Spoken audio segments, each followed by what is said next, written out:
दोस्तों नमस्कार, आदाब। मैं हूं आशिक अली सैयद और आप देख रहे हैं मीडिया पब्लिसिटी न्यूज़। आगामी लोकसभा चुनाव को देखते हुए जहां सभी राजनीतिक पार्टियों ने अपनी कमर कस ली है, वहीं इंडिया गठबंधन में सहभागी राष्ट्रीय जनता दल ने मुंबई में भी अपनी तैयारी पूरी कर ली है। इसी कड़ी में राष्ट्रीय जनता दल के मुंबई स्थित कार्यालय का उद्घाटन हुआ। आइए हम बात करते हैं प्रधान महासचिव अनीस अहमद फारूकी जी से। बताइए क्या तैयारी है आपकी पार्टी की लोकसभा चुनाव को देखते हुए? लोकसभा चुनाव 20 मई को होने वाले हैं और चूँकि हमारी पार्टी इंडिया गठबंधन का एक एक्टिव पार्ट है, इसलिए हम लोग इंडिया गठबंधन के सभी उम्मीदवारों को जिताने के लिए तन मन धन से लगेंगे और हम उनको भारी बहुमत से विजयी बनाएंगे। ये हमारा संकल्प है। जिस तरह से आगामी लोकसभा चुनाव को लेकर राजनीतिक दलों में गठबंधन और जोड़ तोड़ की राजनीति शुरू है, उसी तरह से आप इंडिया गठबंधन के बारे में और नेताओं को क्या सलाह देना चाहेंगे?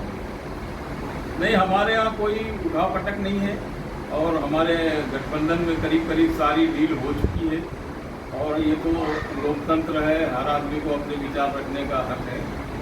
ये होता है, आया है बहुत पहले से और गठबंधन में ऐसी कोई बात नहीं है। सभी सीटों में गठबंधन एकजुट होकर मजबूती से लड़ेगा और विजयी बनाएंगे हम लोग गठबंधन को। ये हमारा है। हालांकि अभी तक सभी उम्मीदवारों की सूची जाहिर नहीं हुई है, लेकिन अगर आप एक मुस्लिम समाज के तौर पर देखते हैं तो आप क्या कहना चाहेंगे? महाराष्ट्र की 48 सीटों में से एक भी सीटें मुसलमान को नहीं दी गई है, उसके बारे में बताइए। क्योंकि हमारी पार्टी यहाँ इंडिया गठबंधन का हिस्सा तो जरूर है, लेकिन हमारी पार्टी यहाँ चुनाव नहीं लड़ रही है। बिहार में वो काम हमने किया है और हमारे लालू जी ने मुस्लिम उम्मीदवार दिया है। बिहार से जब वो 204 से ये जब चुनाव जीते थे सेंटर में, तो हमारे 3-4 मिनिस्टर भी मुस्लिम थे। आज भी हमारे उम्मीदवार वहाँ पाटनी साहब वगैरह जो है चुनाव मधुबनी से लड़ रहे हैं। तो आरजेडी में कोई मसला नहीं है, क्योंकि हमारी पार्टी और हमारे नेता का तो ये उसूल है कि जिसकी हिस्सेदारी उसको उतनी भागीदारी। और जब हम मुसलमानों का वोट लेते हैं, मुसलमान हमारे साथ तनमन से जुड़ा है, तो उनको नुमाइंदगी भी हमारे नेता लालू प्रसाद जी देते हैं और वो हमने बिहार में किया। लेकिन बड़े अफसोस की बात है कि महाराष्ट्र में भी, क्योंकि मुस्लिम वोट महागठबंधन के साथ है पूरी तरह से, तो अगर मुस्लिम को भी उम्मीदवार एक आध सीट में बना देते 48 सीट में, तो वो ज़्यादा अच्छा होता। बाकी ये गठबंधन का अपना निर्णय है और उन्होंने जो भी निर्णय किया सोच समझ कर लिया। जिस तरह से आगामी दिनों में लोकसभा चुनाव के बाद विधानसभा और विधानसभा के बाद महानगर पालिकाओं के चुनाव होंगे, आपको मुंबई अध्यक्ष की जवाबदारी दी गई है, आप उसको किस तरह से लेते हैं?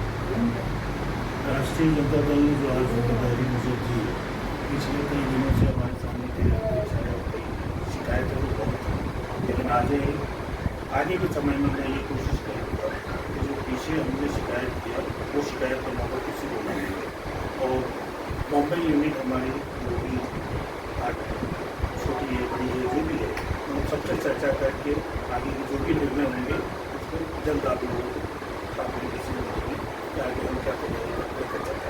कार्यकर्ताओं से क्या आह्वान रहेगा? कार्यकर्ताओं से ये आह्वान है कि जो भी सीखने के लिए है और पिछली जो भी बातें हैं वो सब नजरअंदाज करके नए सिरे से नए जोश में नई ताकत बनकर उभरना है और नई ताकत के हिसाब से आगे कार्पोरेशन की तैयारी सभी को अपना पूरा मार्गदर्शन, पूरी भागीदारी, हिस्सेदारी सब कुछ तन मन धन से मेहनत करना है। इस तरीके से हम सोच रहे हैं कि आगे हमारा जो भी टारगेट होगा वो कार्पोरेशन में होगा। दोस्तों नमस्कार, आदाब। मैं हूं आशिक अली सैयद और आप देख रहे हैं मीडिया पब्लिसिटी न्यूज़। आगामी लोकसभा चुनाव को देखते हुए मैडम कट करो, वापस कट करो। जवाबदारी और नया रंग स्वरूप बदला है, उसके बारे में आप बताइए। सर, मेरी पार्टी का अभी जनाधार बढ़ रहा है और काफ़ी लोग हमारी पार्टी के साथ जुड़े हुए हैं और लोकसभा में तो हमारा उम्मीदवार नहीं है, क्योंकि इंडिया गठबंधन में लालू जी ने सीट यहाँ पर नहीं ली, लेकिन विधानसभा में हमारी पार्टी जरूर लड़ेगी और 2-4 सीट जीत के दिखाएगी महाराष्ट्र। लोकसभा चुनाव में आपकी क्या भूमिका होगी? लोकसभा में हम गठबंधन के इंडिया गठबंधन के साथ हैं, तो हमारे कार्यकर्ता जो भी हैं सब हम अपने इंडिया गठबंधन को सपोर्ट करेंगे और उनको जिताने को उम्मीद करेंगे। जिस तरह से युवा मतदाताओं की संख्या बढ़ी है इस लोकसभा चुनाव में, लोकसभा चुनाव से इसकी शुरुआत होगी। आप एक युवा हैं और युवा मुंबई अध्यक्ष हैं, क्या संदेश देना चाहेंगे युवाओं को? मैं युवा मुंबई अध्यक्ष हमारे मुखिया रहमान शेख हैं और मैं उपाध्यक्ष हूँ मुंबई उत्तर प्रदेश का। और हम लोग सब मिलकर के इंडिया गठबंधन का जो घटक दल है, जितने भी उम्मीदवार हैं मुंबई में, सबको हम लोग जा कर के हमारे कार्यकर्ता के साथ जा कर के हम ज़्यादा से ज़्यादा तादाद में वोट दे करके उनको जितवाएंगे और ज़्यादा से ज़्यादा कोशिश करेंगे कि हमारा घटक दल जो इंडिया गठबंधन है वो भारी मतों से कामयाब हो और मोदी जी का सुपड़ा साफ होगा। ये हम लोग का लक्ष्य है और यही उद्देश्य है हमारा।